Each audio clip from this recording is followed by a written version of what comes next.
This is Michael Scott Hollash with the Reform Report, and you can probably guess from that shout out who our guest is today. This is a segment that I've been working on for some time, and I am super stoked to finally be able to bring you guys. My exclusive interview today is with the former top-ranked professional heavyweight boxer, Hurricane Peter McNeeley. But before we jump into the interview, I want to give a quick shout out to our PayPal and Patreon supporters: Anthony Sparacino, James Francis, Gianna Capriatto, my friend Dave, and our newest Patreon, James IFC. I super appreciate you guys and all that y'all do to continue to support the channel and to assist me with the content that I continue to work on bringing to the channel. And I also want to give a special shout out to the subscribers to the channel. I appreciate you guys continuing to tune in, to chime in with your comments. And if you are interested in becoming a Patreon, we put a direct link to our Patreon page in the description box below each video. You can click on that and go directly to our Patreon page from there. And if you are new to the channel and you are interested in what we do here and the content that we bring to the channel, please hit the subscribe button and the notification bell, and you will be notified when any new interview and or segment is posted. So without further ado, here is my interview with Hurricane Peter McNeeley. All right, I am sitting down today with Peter Hurricane McNeeley. Peter was a top contending heavyweight boxer who fought professionally from 1991 to 2001 and retired with a phenomenal record of 47 wins and 7 defeats. Most of you know Peter from his 1995 marquee fight against Mike Tyson. It was Tyson's first fight coming out of his prison stint. However, Peter had fought several other championship fighters and contenders throughout his career. He had 2 fights against the former light heavyweight champion J.B. Williamson, as well as fights against Brian Nielsen, Henry Akawande, Eric Butterbean Esch. So Peter, let's start with a couple of things that people may not know about you. Your father was the former heavyweight contender during the 1960s, Tom McNeeley. He challenged Floyd Patterson for the heavyweight title, so you were always around the sport, but most would be surprised to hear that you actually did not start boxing until your early 20s. Is that correct? I boxed, I grew up in a small town called Medfield. Medfield, right? In Medfield, which is like 20 miles west of Boston. You just couldn't get to a boxing gym in Medfield. You know what I mean? My father and mother had 4 boys. I had 2 older brothers and 1 younger brother. And I was the one, when I found my dad on the cover of Sports Illustrated, the covering magazine in the attic, I just couldn't get boxing out of my head. And I read my dad had all this memorabilia in the attic, and I read everything I could. So I went to college, my first year of college, and I still couldn't get too much. Then I got a car in between my freshman sophomore year. I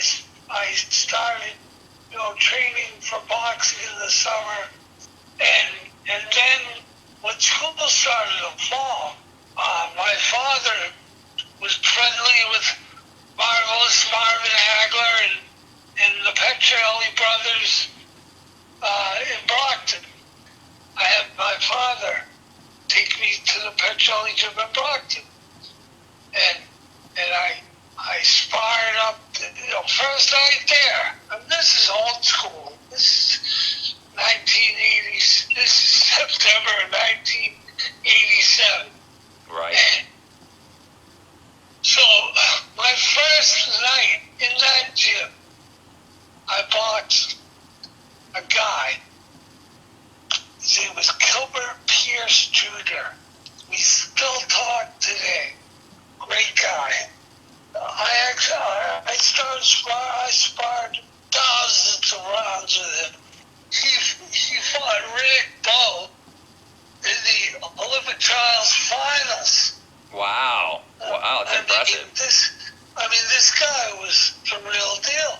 Right. And I'd only had one amateur fight that time, and then all of a sudden I'm sparring with pro top 10 contenders and world champions.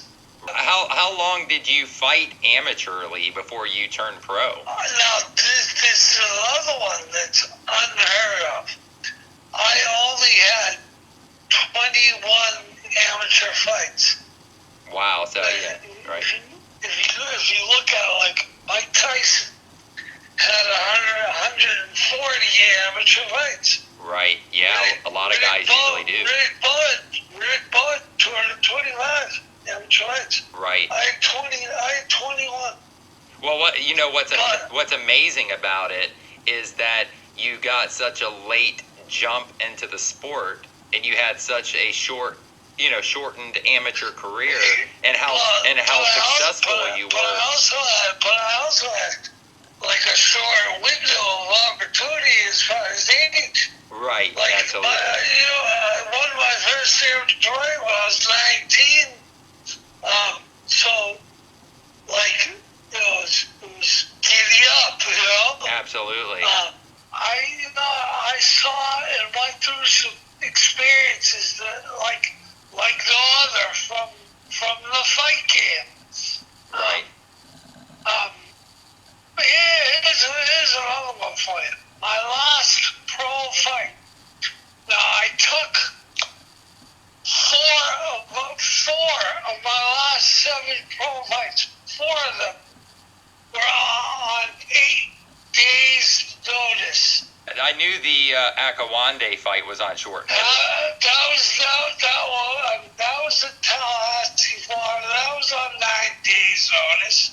But my last pro fight was in Cape Town, South Africa, on 8 days' notice. Brian Nielsen on 8 days. And see that. Copenhagen, Denmark. Yeah, that was in his backyard, right? Yeah, oh my God. And then Bernardo was 8 days notice in Cape Town.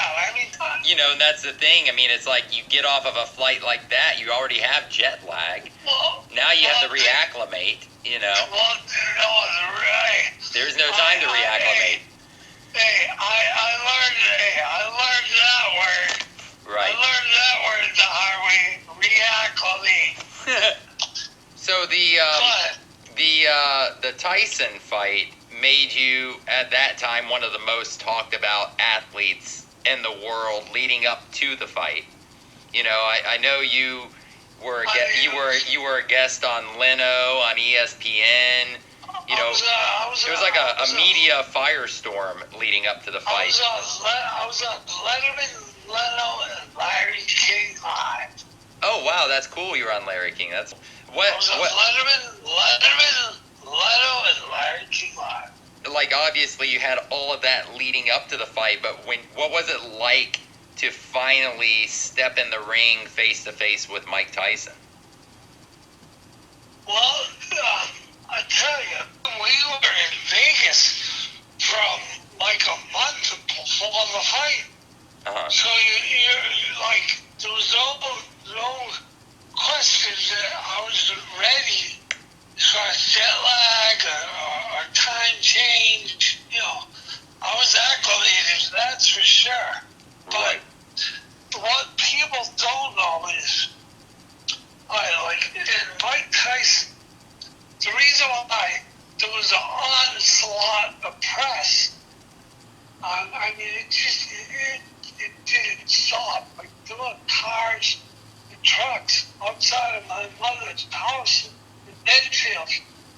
for like months. Wow.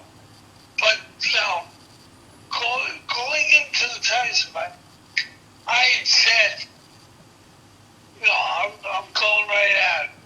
Right. And you can even see me saying to Vinny before the bout, he goes, I'm still going right at him. Like, you may not be able to hear it, but I can see my lips saying it to him. Well, and that's the thing. It's like the one thing I can say out of every fighter I've ever seen Mike Tyson face, I've never seen anyone pounce on Tyson the way that he pounced on him. Because normally he's the aggressor. He's pouncing on the fighter. I figured, I'm getting this shot. I gotta take it. And maybe after the 3.5 years of prison, he's not the same. Maybe he's questioning himself, whatever. Like, I've got to seize this opportunity. Absolutely. And, Right. and you know what? I did it, and I have no regrets about anything as far as how I fought. And, hey, Like, but I will. But now, talking about Mike Tyson. Now, my oldest brother Tom won an Emmy Award for his production on the NHL for ESPN. very cool, man. The national hockey. But he's produced pro basketball. I mean, it's kind of like I go on about how many things he has produced. Right. For like he was with ESPN for like 26, 27 years. Wow. So your whole family's very accomplished, really, for different things that each of you all have been able to accomplish in your lifetime. Yeah. Yeah. Right. Yes. Very but, cool. But the reason I brought up my brother ended up getting me a film of all of the close-up angles of the Tyson fight. And Mike Tyson, he knew what he was doing in the ring. He was a well-schooled fighter. Oh, yeah, After absolutely. 140 amateur fights, and he'd already been a world champion when I fought him. But he would go on to win 2 more belts. Absolutely. Well, yeah, absolutely. He's definitely, arguably to me, my personal opinion, I think he's one of the top 5 heavyweights of all time. Oh, easily. To me, the Muhammad Ali, from the listed fight till they took Ali license away for refusing to go to Vietnam,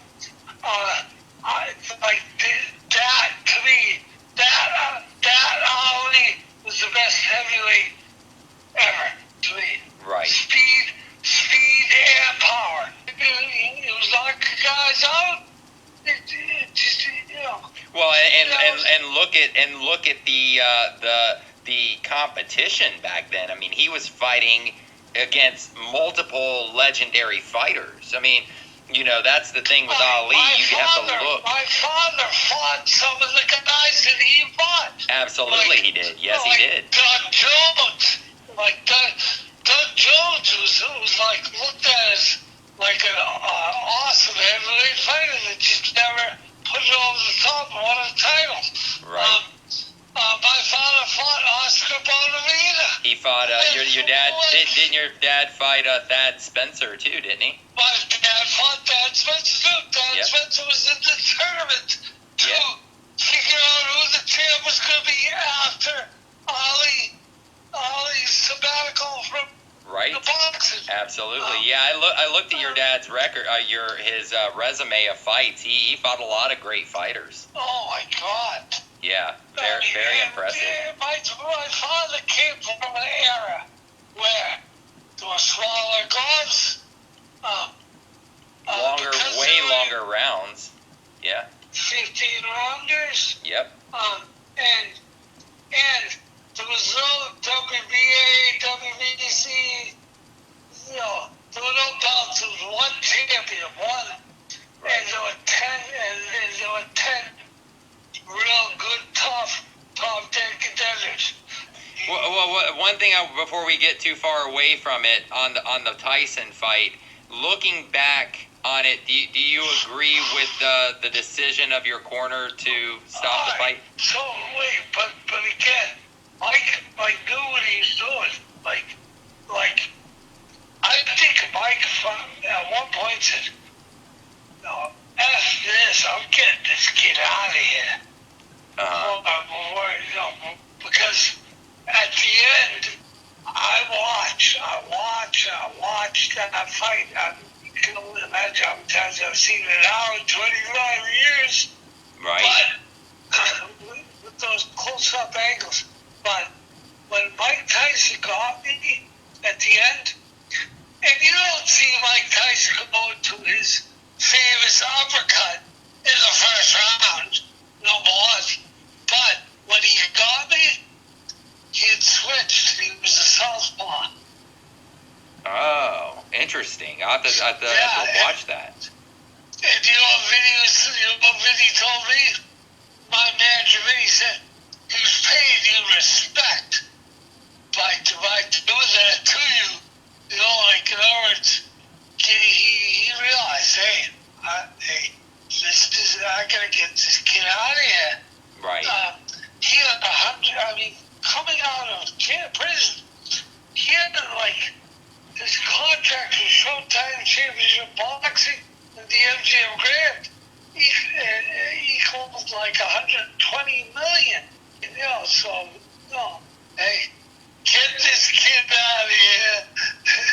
Just looking back in hindsight, to me, what is a cool thing to be able to say for yourself is, that Tyson, like we were just saying a minute ago, is arguably one of the greatest heavyweights in the sport's history, and every fighter that he has faced in his pro career is a part of that legacy. So you were one of only 56 fighters in the world that ever had a chance to face Tyson in the ring. Right. So you, in a way, you're part of that legacy. You know what I mean? And on what people also don't know, on the way to Tyson, I fought 37 fights in 44 months. Wow, It impressive. was like a fight every 5 weeks for less than 4 years. If you know, it didn't have going on, but it can, this is not things that I'm making up. It's all on print on boxrec.com. This is all real stuff, Right. But you know what? Mike Tyson and myself have had contact. You know what? Great guy, good guy.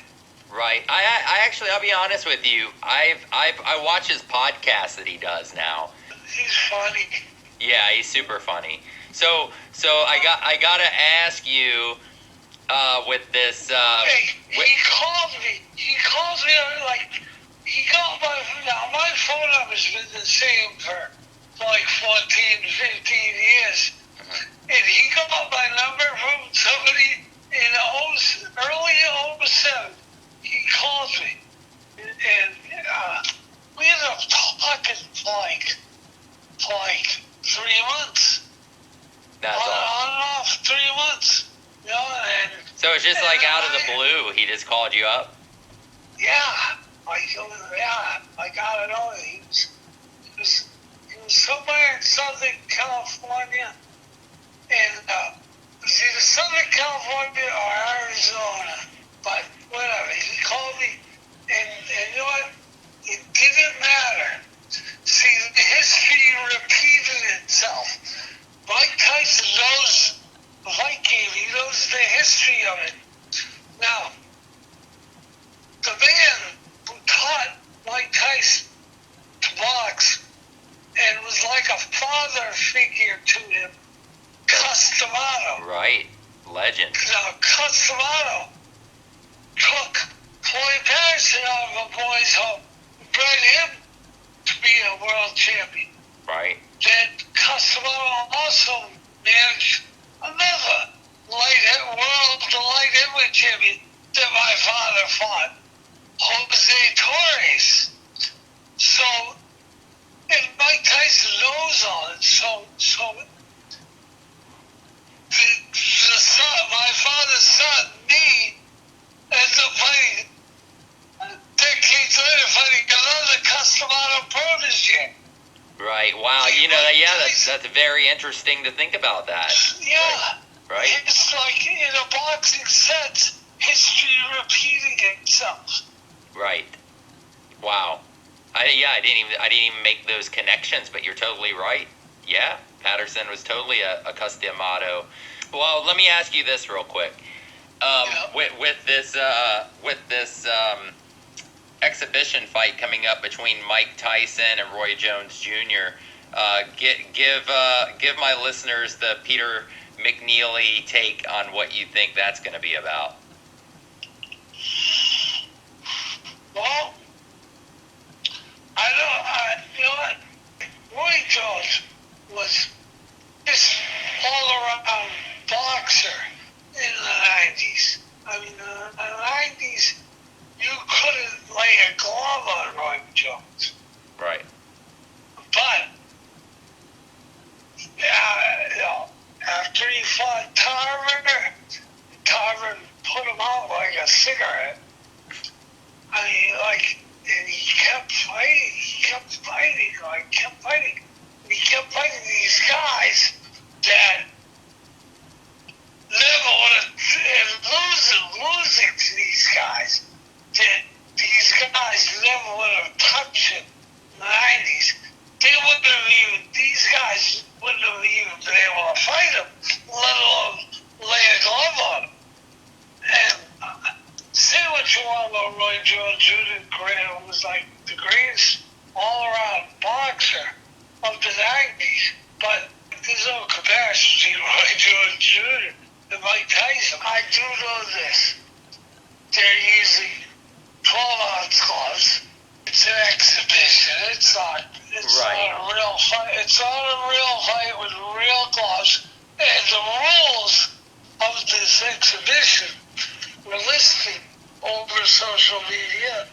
There's to be no attempting knocking each other out, which even the Roy Jones of the 90s was the great boxer.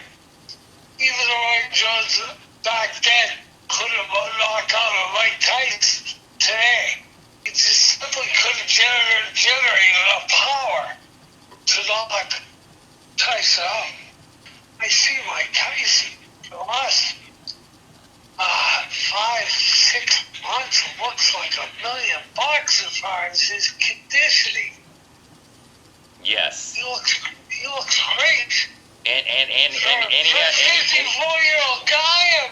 The hand speed, he has good hand speed still. It's amazing.